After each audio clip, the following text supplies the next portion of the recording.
Em nome do Pai, do Filho e do Espírito Santo. Amém. Ave Maria, cheia de graça, o Senhor é convosco. Bendita sois vós entre as mulheres, e bendito é o fruto do vosso ventre, Jesus. Santa Maria, Mãe de Deus, rogai por nós, pecadores, agora e na hora de nossa morte. Amém. Em nome do Pai, do Filho e do Espírito Santo. Amém. Ainda continuando a catequese, estamos lendo o livro A Missa Parte por Parte, do Padre Luiz Schecknato, 17ª edição, da editora Vozes. Estou usando esse livro porque ele é muito mais fácil para explicar sobre a questão da Santa Missa. E a última catequese estávamos falando sobre os ritos iniciais. Falávamos sobre a procissão de entrada, o porquê do comentarista, do porquê do padre beijar o altar, e o sinal da cruz. Então agora estamos indo para o tema acolhida e salvação. Então aí o padre ele começa o texto com uma historinha. O seu Pereira morava num povoado, era muito conhecido pela sua maneira alegre de cumprimentar a todos. Dizia bom dia com tanta franqueza e felicidade que chegava a desarmar muita cara feia. Um dia foram perguntar como ele conseguia ser feliz daquele jeito e comunicar tanto otimismo. A resposta do seu Pereira foi imediata. Trago a paz dentro de mim e desejo que os outros sejam felizes como eu. Às vezes, meu coração está meio amargurado, mas o meu rosto pertence aos outros e deve estar sempre alegre.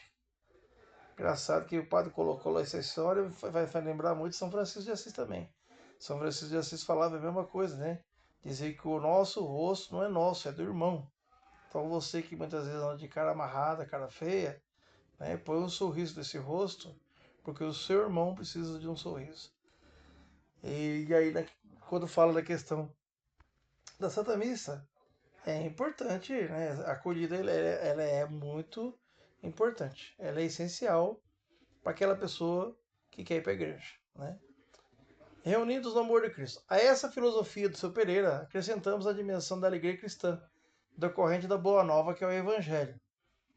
Fez lembrar também uma das encíclicas, as primeiras encíclicas do Papa Francisco, chamado Evangelho Gaudium, que significa alegria do Evangelho, Nós que procuramos viver o Evangelho, a gente tem que ter uma certa alegria, tem que ter carregar dentro de nós uma alegria cristã, alegria de Cristo. Não euforia, Euforia é uma coisa, alegria é outra, Mas é uma alegria do Evangelho, uma alegria serena, Não de ficar gargalhando, mas uma alegria serena, Séria, Então, assim, a missa, Então, a dimensão da alegria cristã, ela decorre da Boa Nova, que é o Evangelho. A missa deve ser celebrada num clima de fé, de amor e de esperança, espalhando aquela paz que vem de Deus e o que o mundo não pode dar. João 14, versículo 27. O cristão fechado e triste é um contra-testemunho. Um santo triste é um triste santo, diz o ditado. No encontro anterior, vimos que o presidente começa a celebração com o sinal da cruz, lembrando que colocamos nossa vida em Deus. Em seguida, o padre acolhe e saúda a Assembleia com palavras espontâneas ou com esta forma litúrgica. A graça de nosso Senhor Jesus Cristo, o amor do Pai e a comunhão do Espírito Santo estejam sempre convosco. E aí todos respondem com imensa alegria: bendito seja Deus que nos reuniu no amor de Cristo. Saudar, um gesto humano. Infelizmente, nas grandes cidades está desaparecendo o bom costume de saudar a pessoa que encontramos. A nossa sociedade vai ficando egoísta, fechada, cada um se isolando no seu cantinho e nos seus interesses individuais. O clima é de desconfiança, tensão, violência. Em vez de uma saudação de paz, às vezes a troca de ofensas e agressividade. Mas ainda há muita gente boa que faz tudo para humanizar a sociedade. É tão gostoso ouvir um bom dia alegre que levanta o ânimo da gente. Às vezes a saudação é mais à vontade. Oi, tudo bem? Um abraço, paz e amor, Um aceno de mão, ou até a belíssima saudação do judeu Shalom, que quer dizer paz, saúde, bênção, prosperidade, felicidade. Quebra o gelo de uma sociedade materialista e fria. Cumprimente seu semelhante. Falamos tanto da necessidade de solidariedade, de comunhão entre as pessoas. Pois bem, a comunicação é o primeiro passo para a comunhão. Uma palavra boa valoriza uma pessoa e pode despertá-la para viver melhor aquele dia. Então, saudar é um gesto divino. A liturgia não é só uma oração, é também uma escola para a verdadeira vida.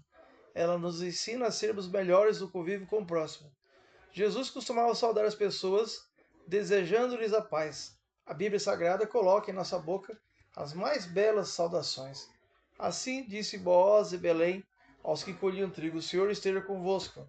Aos que os trabalhadores responderam: o Senhor te abençoe. Ruth 2:4. O anjo Gabriel saudou Maria, dizendo-lhe: salve, ó cheia de graça, o Senhor é contigo. Lucas 1:28. Jesus saudou os discípulos, dizendo-lhes: a paz esteja convosco. João 20, versículo 19. São Paulo terminava suas cartas com essa saudação à comunidade. A graça do Senhor Jesus Cristo, o amor de Deus e a comunhão do Espírito Santo seja com todos vós. E recomendava que os cristãos se saudassem uns aos outros com o ósculo da paz. 2 Coríntios 13, do 11 ao 13. É dessas fontes bíblicas que foi tirada a saudação que o presidente da missa, o padre, faz ao povo no início da celebração. Ela tem um valor muito grande, é de inspiração divina. Infelizmente, muita gente fica calada e não responde a essa belíssima saudação. Se uma pessoa nos disser bom dia e a gente não responder, a pessoa pode até sentir-se ofendida. É uma falta de educação primária. A mesma coisa a gente diria a respeito da saudação litúrgica, quando o presidente da celebração nos acolhe na casa de Deus, dizendo-nos: a graça de nosso Senhor Jesus Cristo, o amor do Pai e a comunhão do Espírito Santo estejam convosco. Não podemos deixar de responder aquela belíssima frase: bendito seja Deus que nos reuniu no amor de Cristo. Às vezes o presidente da celebração cria uma saudação diferente daquela que está no missal. Ele pode saudar a Assembleia com palavras suas, adequadas às circunstâncias. Por exemplo: meus irmãos e minhas irmãs, sejam bem-vindos à casa de Deus para esta missa. Nós os acolhemos com alegria e lhes desejamos o amor do Pai, a salvação trazida por Jesus e a paz do Espírito Santo. Mesmo que o Padre nos saúde com outras palavras, a resposta nossa é sempre a mesma. E ela nos lembra que a missa é uma assembleia diferente de todas as outras reuniões. É a reunião dos filhos e filhas de Deus, do amor de Jesus Cristo. Estamos incorporados ao Cristo como povo em oração, vivendo uma hora especial da graça de Deus.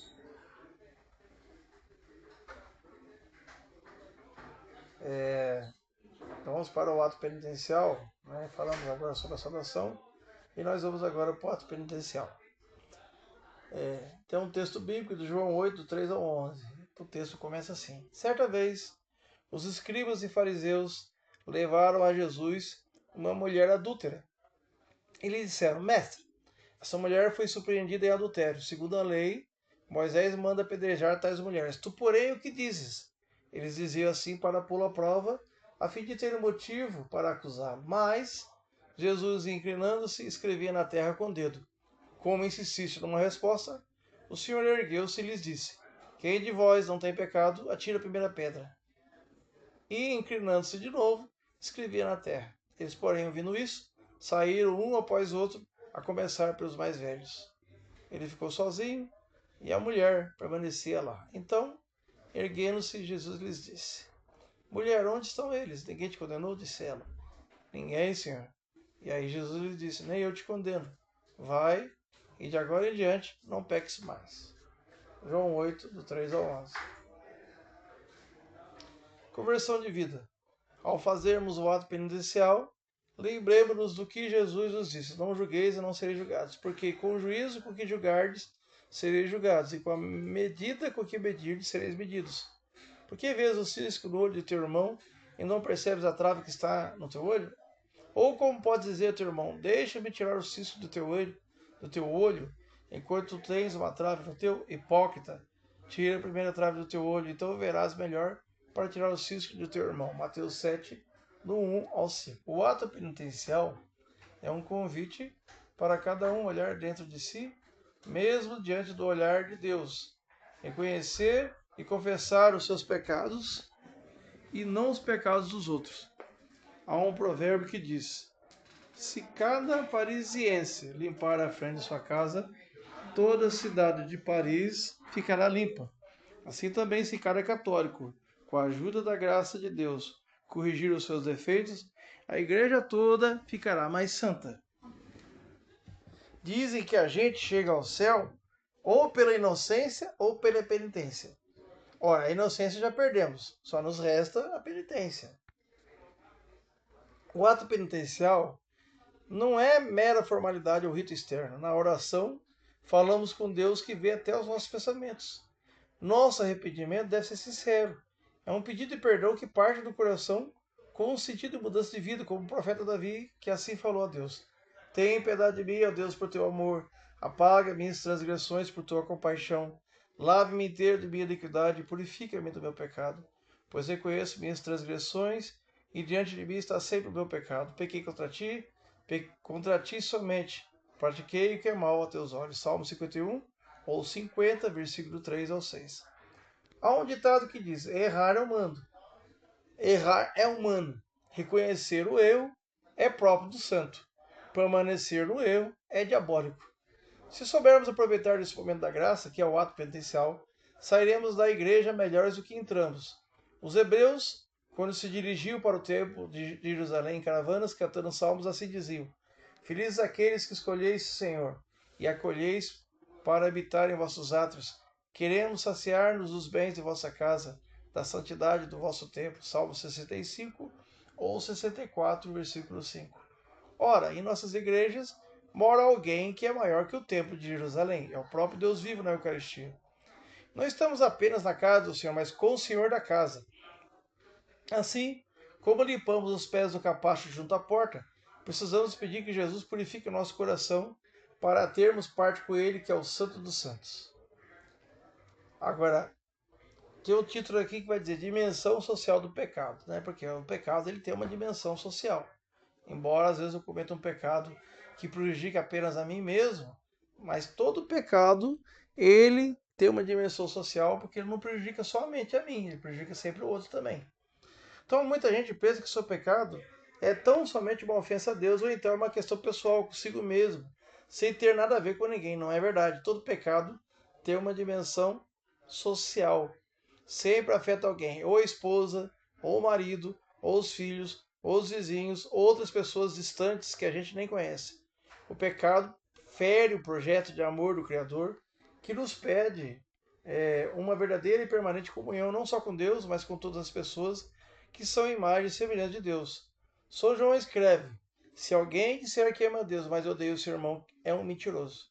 Pois quem não ama o seu irmão a quem vê, não pode amar a Deus a quem não vê.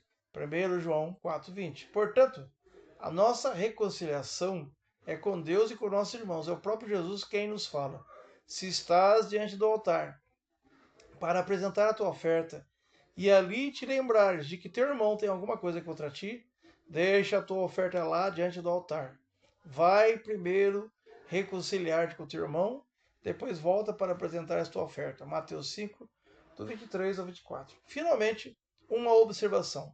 A absolvição geral que o presidente da celebração, o sacerdote, dá no ato penitencial não é um sacramento. Trata-se de uma confissão genérica da fraqueza humana e uma purificação das faltas leves. Os pecados graves necessitam de uma confissão sacramental, pessoal. Então eu tenho que estar lá, se eu já tenho já a primeira comunhão, já tenho o sacramento da Eucaristia e eu já posso comungar. Se eu cometer um pecado grave, só o ato penitencial não apaga. Eu tenho que me confessar cara a cara com o sacerdote, né? Não é o caso de vocês, né? Vocês ainda estão fazendo catequese, mas já fiquem sabendo, quando se vocês já tiverem o sacramento da Eucaristia e quando vocês pecarem de forma grave, saiba que o ato penitencial não apaga pecado grave, ele apaga pecado leve. O que é o pecado leve? É o pecado venial, né? Professor, você discutiu com alguém, mas ficou por isso mesmo, não ficou com raiva dele, também não ficou com raiva de você. Foi uma coisinha corriqueira do dia a dia. Isso aí não é grave. Então, não ficou com raiva, não levou pro coração. No ato penitencial apaga. Você teve um pensamento impuro, mas não pecou. Você só teve um pensamento.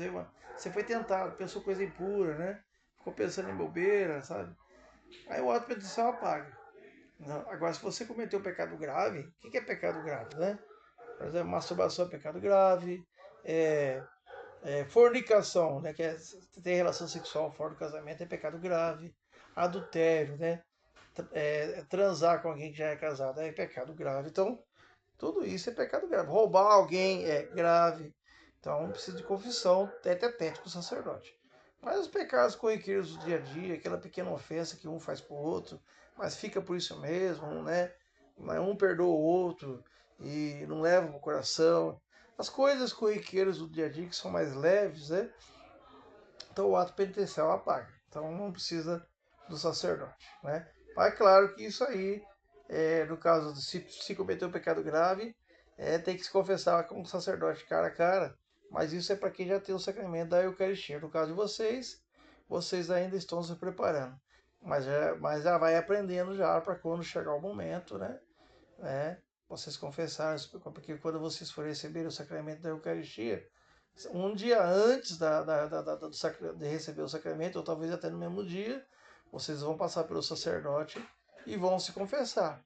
Então vocês vão ter que contar todos os pecados de vocês, desde a infância, aquilo que vocês se lembrarem, até os dias de hoje. Entendeu? Mas lembre-se, o ato penitencial é um momento de perdão na missa, um momento que a gente vai lá e pede perdão, né, na hora da missa, né?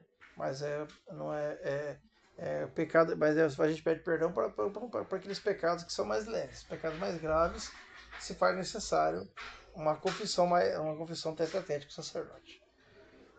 Ave Maria, cheia de graça, o Senhor é convosco.